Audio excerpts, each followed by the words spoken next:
Hi. Good afternoon, everybody. Just who I am. I'm a co-founder of ProVeg International and author of How to Create a Vegan World, and been in the movement for a very, very long time. You can see that more clearly when my beard is out, and then it's very gray.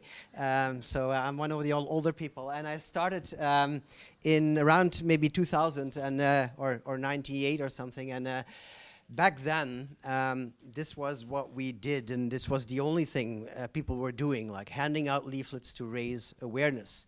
And back then also I heard the theory of change that many people followed, and some are still following.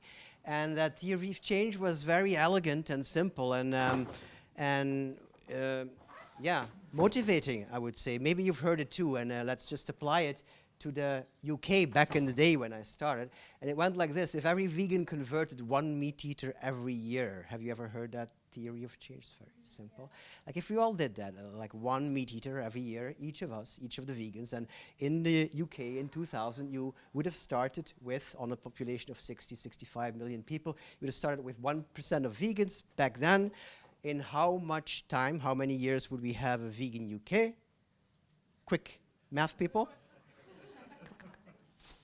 It is a mere 6 years. In 6 years, so we're talking about 2000, in 2006, we would have had a vegan world, if that theory were true. Unfortunately, it's not. We've only grown a couple of percentages. I mean, relatively speaking, you could say like, yeah, 300% up or something. That's the good way to look at it. But in general, this theory of change doesn't really work, and we see that also in other countries, it's not going up very much. You may remember this from 2014, a Funalytics study that says the vast majority of meat eaters, of vegans, turn back to meat eventually. And I thought, like, okay, this is 2014, and now we have all these options. Now it's better, right? Now it's easier to stick to it. But still, we have more ex-vegans than vegans today, right? So it's still not simple, and it's still rowing or swimming against the stream, especially now that, like, meat is back in vogue, and we see all kind of, like, horrible articles like this. And I think to some extent, we can say that, and I think this is a bit too pessimistic, but it shows a bit how much uncertainty there is and how we have not found the silver bullet. These researchers here say meaningfully reducing consumption of meat and animal products is an unsolved problem. That's what they conclude from a meta-analysis of over 100 studies, an unsolved problem. It's not that nothing works, but to have anything that works significantly is not easy. So how do we get to a vegan world? And I'm not going to talk about welfare reforms as the previous speaker here did, Connor. I'm going to talk about these two. With ProVeg, we're mainly doing this. So we're going to focus on that. And this is the best strategy that I can think of to achieve the world that we want. And I don't have, like, certainty that this works, and I also wouldn't say that this is the only theory that can work. And I always say there's two mistakes we can make about strategies. One is that there is only one right strategy, and the other one is the opposite one, is to say that all strategies work and all strategies are good, right? This is also not true, because very clearly there are differences, and in a world where we have limited resources, we have to use the strategies of which we think that they work the best. I distinguish idealism and pragmatism. And these might be a bit confusing, because you could say, like, we're all idealists and we could be pragmatic idealists. You could also see incrementalism here, and you could use terms that we don't really like, fundamentalist or radical or whatever, radicalism. But I use the term idealistic in a narrow sense to talk about an attitude where we are going to try to get people to do that which we want them to do right away for the reasons that we have. You understand that?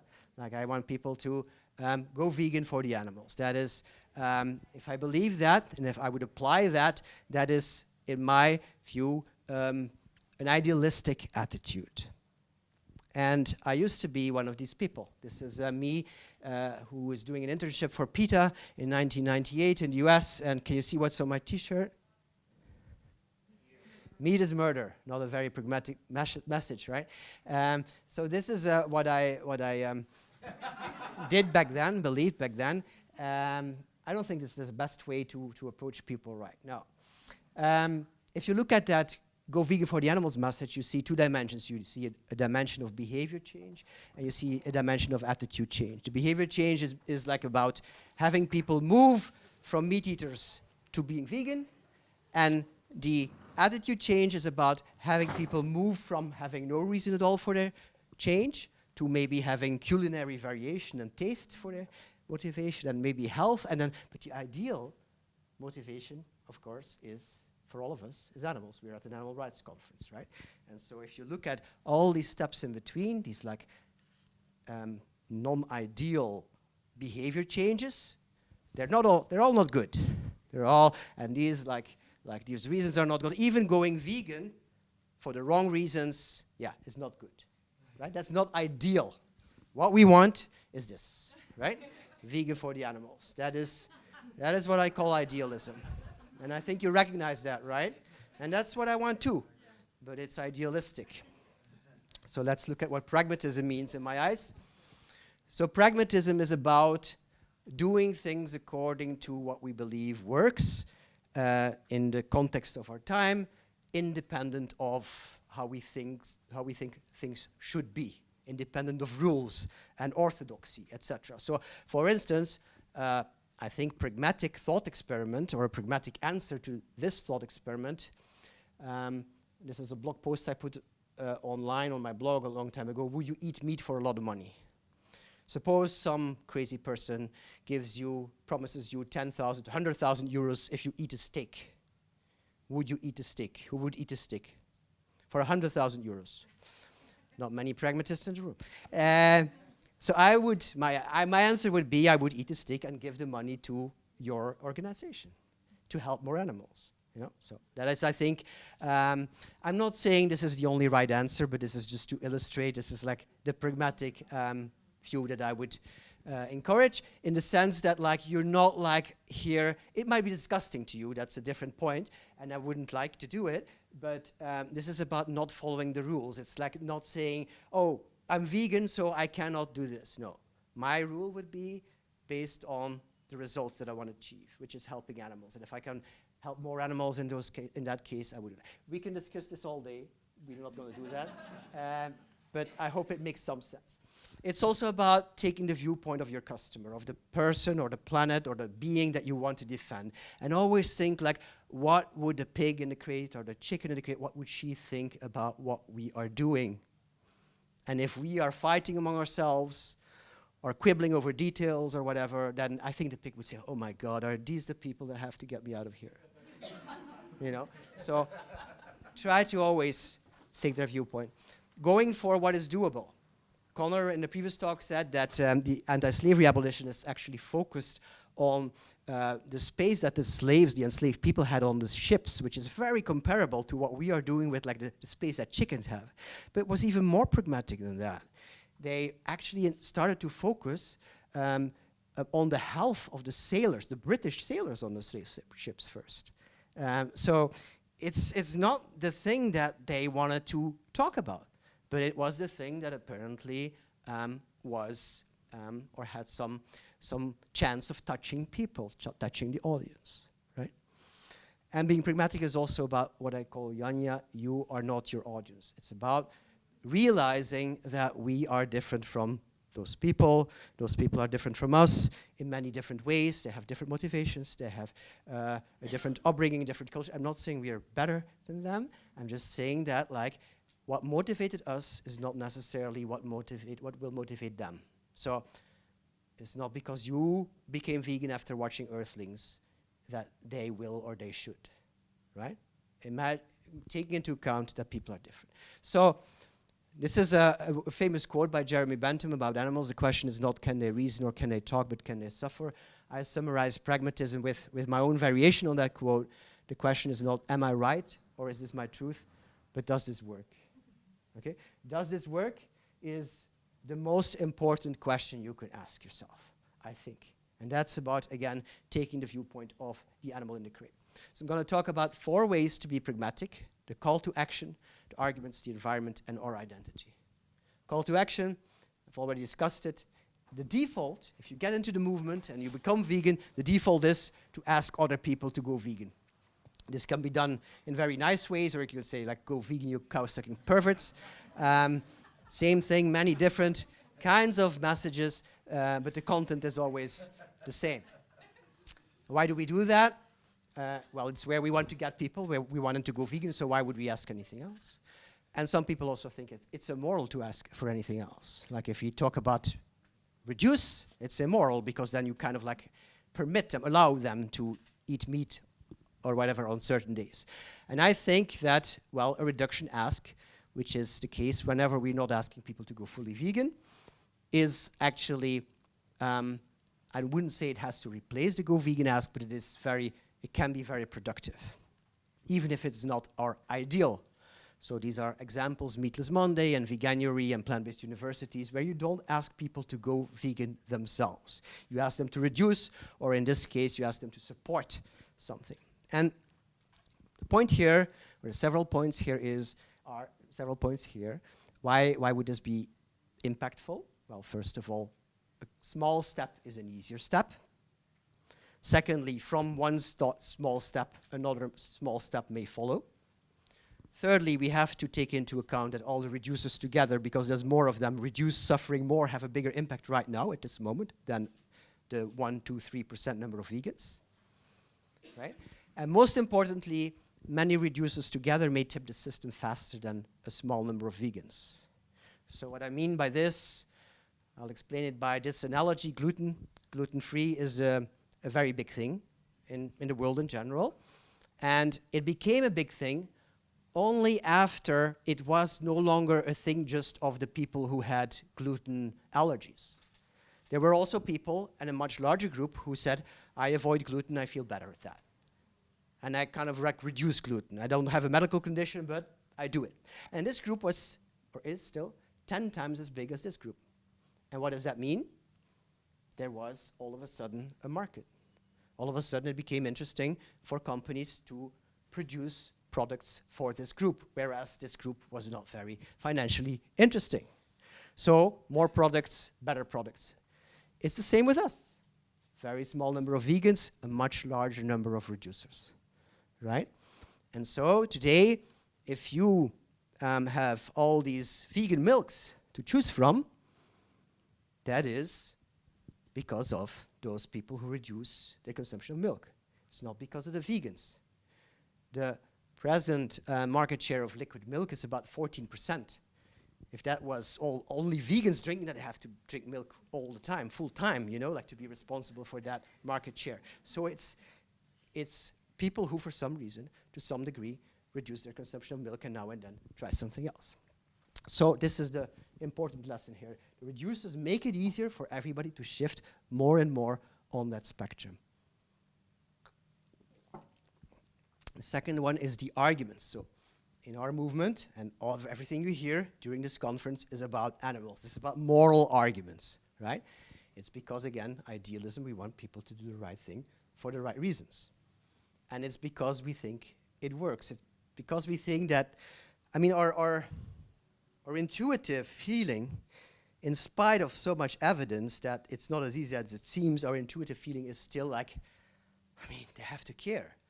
They will see this, they will hear me explain this about what happens to animals, and at some point they have to care, right? And for now, it's apparently not the case. Now, I want to talk about the arguments that we use and how the arguments are not necessarily, or the motivations of people are not necessarily that important. This is not what you think it is. This is oil from the sperm whale, and this was used up till the 18th century, somewhere 19th century, to as a source of fuel. But this was not a very productive or efficient source of fuel.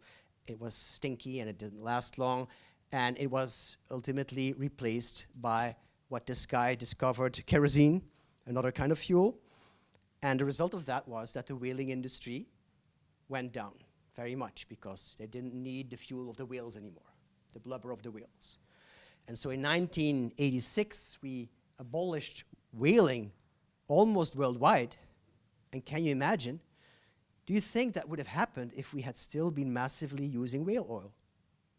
I don't think so.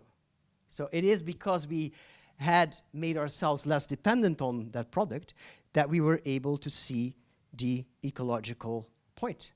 Otherwise, only a few people would have seen it and we wouldn't have abandoned or abandoned it.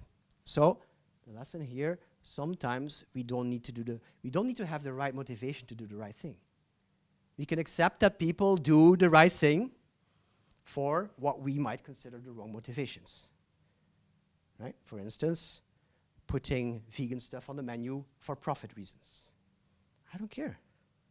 The pig in the crate doesn't care why they will get out. Still, some people will say, no. I want people to have the right reasons. I want them to care about animals. And I ultimately also want people to care about animals. But this is the good news. Motivations, arguments can evolve. They can start with one argument, with one kind of motivation, and then develop other ones. So most of the time, this is how we think about creating change. We are going to raise awareness. If this guy here is not vegan, imagine I give him a pamphlet on animal rights. He reads it. He says, oh yeah, makes sense. Animals are important. That is his attitude change. I've raised his awareness, right? And then what do I hope? The next step, that he changes his behavior. Does it happen like that?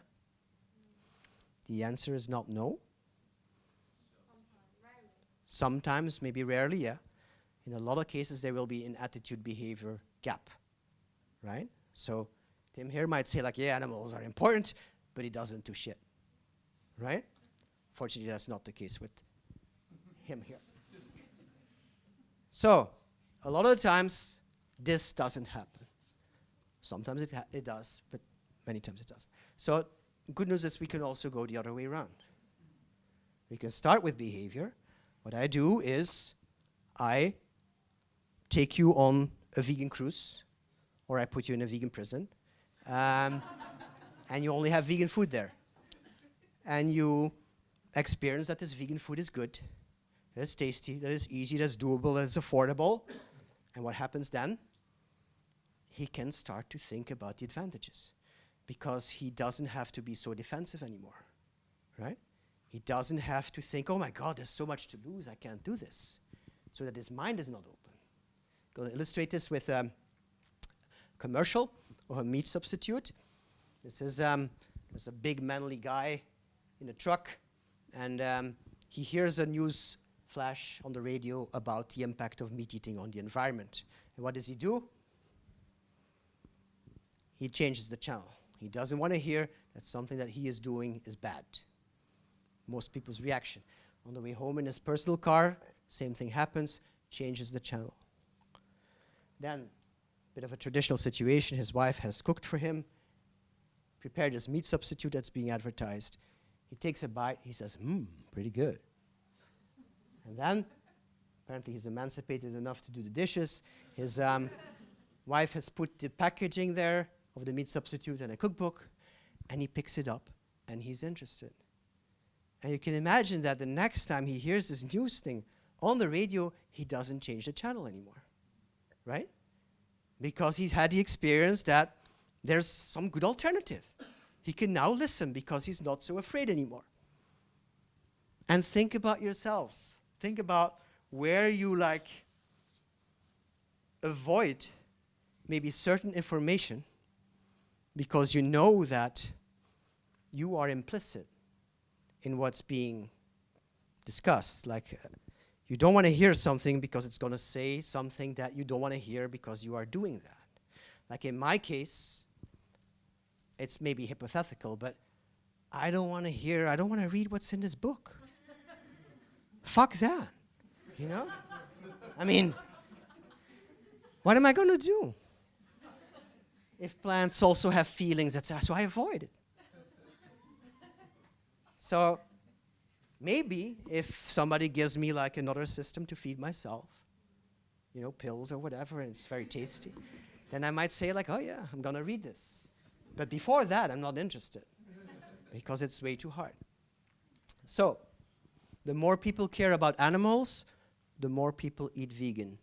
That's the way we usually think about it. It can work, but this also works. The more people eat vegan, for whatever reason, to whatever degree, the more they will be able to care about animals, open their hearts and their minds. So, lesson here is, it doesn't matter what motivation you start with. It doesn't matter if people start without motivation, if they just do something for taste. So I'm gonna dish up some German here. This is Bertolt Brecht, German playwright. He said, "Erst das Fressen, dann die Moral." You understand? First food, then morality. He said it about poor people. They need food first, and then only then they can care about morals and ethics. It applies to meat eaters as well. They need food first, good food first, and then they can start thinking about ethics and morality. So, we need to change behavior, and we're not going to achieve that with this kind of situation, because if the alternatives are not good enough, if they're expensive, etc., the required effort is going to be very high. We want to go to this situation. No effort, because there's good alternatives, because it's so easy that we can do it without reason, without any motivation. So we have to change this kind of society, this kind of food environment, again, which we are mostly working on with ProVeg, a food environment that is not conducive to health, to good options. We have to change it into this, right? Something where, a situation where, an environment where it is easy to take the good options. And we have to do that working together with all kinds of production companies, with retail. For instance, here, Lidl is the first one to actually reduce its meat offerings, or by changing pricing, etc. Right? And we also will need a government that helps us create a level playing field, that helps us change taxes, that helps us change prices and subsidies, etc., so that it becomes, for these players, for these new players, these startups, and for the people selling plant-based products and alternatives, becomes easier to thrive economically, right? And then we also need, of course, the consumers and the citizens and a thriving animal rights movement. First of all, I say the consumers because I think we've been working a lot on the supply, on offering, and we have better options. Still not good enough, but just so much better than when I started and when the older people among you started a long time ago. Like when we only had like cardboard burgers and things like that, like not edible, basically. So it has gotten a lot better because of all these options. But now what we see sometimes is there's too many options for the number of consumers. So we still need to actually really keep working on demand as well.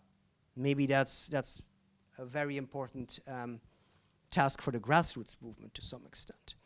So we need consumers and we need the movement to help push governments and to help to push these companies. That's the last point. Our identity, and this is a short version of the talk I gave here last year. I think we are, to some extent, very much hindered by our own strong identity as vegans. So identity is a good thing in several ways. It creates cohesion among ourselves. It will make sure that we keep doing what we're doing and we feel at home, and I'm like you, we share this identity. But the downside of having an identity is what? Is that it becomes harder for other people to join us. If they see oh, this person is like that, and I'm not like that, there's like a wall there. Imagine you go to, you're slightly maybe interested in some religious group in your area, imagine.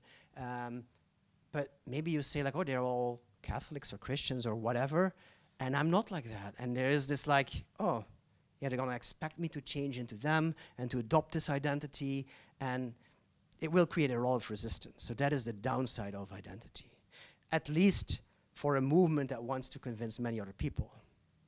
For a soccer team and soccer enthusiasts, having an identity as supporters of this or that team is great. They don't want to convince anybody else to join their team.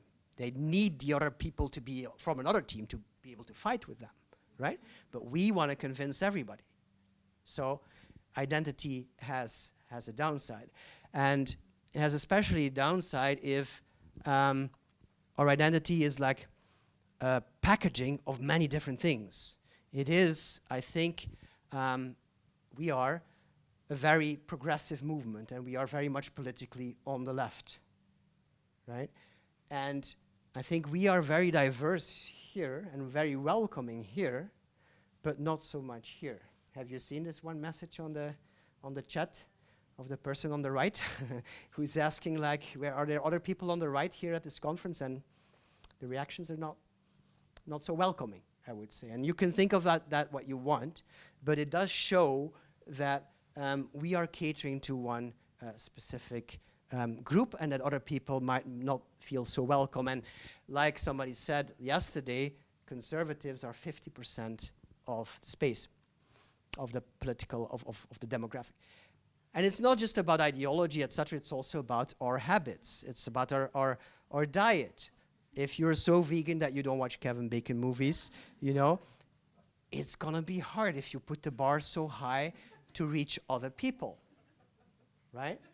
So I'm very much in favor of, like, and this is a dangerous message in the animal rights movement, in the vegan movement. I'm very much in favor of softening this a bit and, like, making the definition of veganism a little bit more fuzzy around the edges. Anybody wants to shoot me right now? Okay, so imagine that, for instance, this is the number of meals you have in a year. It's like over 1,000 meals, 3 meals a day. And imagine that one of these meals is not vegan, this one here. This is like where you went to your grandmother and had something with an animal product in it. Then you would be, if you would eat like that, you would be vegan for 99.7%. That's vegan enough, you know? And I would say, like, you do what you want. You eat how you want, but I would say, like, let's make sure that we can include people in our movement who have different practices, who define vegan slightly differently. Let's not necessarily tell, oh, but you're not a real vegan because you do this and this and that. I mean, what do we win that way? What do we win? Nothing. That person is going to be feeling alienated, not going to join us, right? So I think that we should accept that there is these differences in terms of how people are vegan, and maybe even more importantly, I would be so happy if there were more non-vegans in our movement. Is there any non-vegan in the room? Anybody who dares to say that they're non-vegan? Yeah. So if there would be a non-vegan here and they would put up their hand, most of us would instinctively say, like, oh yeah, nice, oh yeah, but I hope they go vegans. I trust that they go vegan sometime. You know, after this conference, maybe they come out vegan. That's our natural reaction. But I'm thinking, like, more and more, like, no, stay vegetarian or stay whatever you are, so that we don't become or don't stay this very homogeneous group. Because if there's 5 non-vegans here and they leave all vegan, then again, it becomes harder to attract the people who are not like us. So I'm going to leave some time for questions because I know this is all contentious. But very basically, I would say it like this. Like, suppose we are these people, and we want to reach these people. That's very hard. I mean, who wants, why would this red one want to join these green ones, right? But if we have a situation like this, it would be much easier, right? They wouldn't feel alone. They would dare. So I'm going to end with a quote by a very authoritative person in the vegan movement, going back to 1944, to Donald Watson, the founder, together with his wife, Emma Watson, founder of the Vegan Society. And in 1944, they wrote down their statutes of the society. And they wrote down this. An associate, oh, this is Donald Watson, they wrote down this. An associate, so a member of the Vegan Society, makes no promise as to behavior, but declares himself or herself in agreement with the objective. So this is about, we don't necessarily need to be all the same and doing the same things and eating the same way and voting the same way, but we need to agree on the dream that we have. And I think there's so many more people agreeing with us in theory, like, yeah, it's wrong what we do to animals, and certainly in factory farms. And they're actually with us in spirit. But they feel they can't join, they feel they're not part of us because they're not walking the walk yet. Let's just accept them, and let's try to get more of them in the movement so that we can be more, I mean, diverse is such a like an overused word, but I think here it really matters. You know, like be diverse in the sense that like we can reach a lot more people than just reach the people from our own camp all the time. So that is in terms of being pragmatic. There was some bad news in the beginning, and it's not the best times for veganism and for animal rights, but I do still believe that we can get there. And the best argument, or the biggest hope for me, comes from seeing how much our movement has progressed in the last 10 years maybe. And if you're a bit older, you have the one of the advantages, one of the few advantages, is that you can like zoom out from further and look at this movement from 30, 40 years ago and see what changed. And you heard that in the opening speech by Kate. You can see, if you go back a long time, so many things have changed. It always goes slower than we want, but there is progress. And I like this, I don't know who came up with it, but like this metaphor of an ice cube that is slowly heating up because the temperature in the room is rising. But as long as it doesn't melt, we can't see any effect. But we are making progress towards the melting point, right? So maybe that's what's happening with us, right? The effect is not enormous yet. It's certainly much smaller than we would like it to be, but we're getting closer and closer to some boiling or freezing point by building something, by building a movement that is, I think, stronger every day, more professional every day. I come from a day when it was only like, yeah, very alternative people and teachers and social workers, nothing wrong with those people. I was one of them. But now we have like all these professionals in the movement, like who are studying all kinds of things, and marketeers and lawyers and vets and all kinds of like wonderful assets and skills that we can use to make real change. And I'm very positive about all these meta-initiatives that we have, like incubators and courses and conferences like these, to really upskill the movement and make us stronger so that we can get quicker to that melting point and make a lot of change for animals. If you want to hear more from or read more from my work, this is my book, this is my Substack. Just if you search for the Vegan Strategist, and or a website of ProVeg is just proveg.org, where you can find more information. We are active in 17 countries right now. Thank you very much for being here.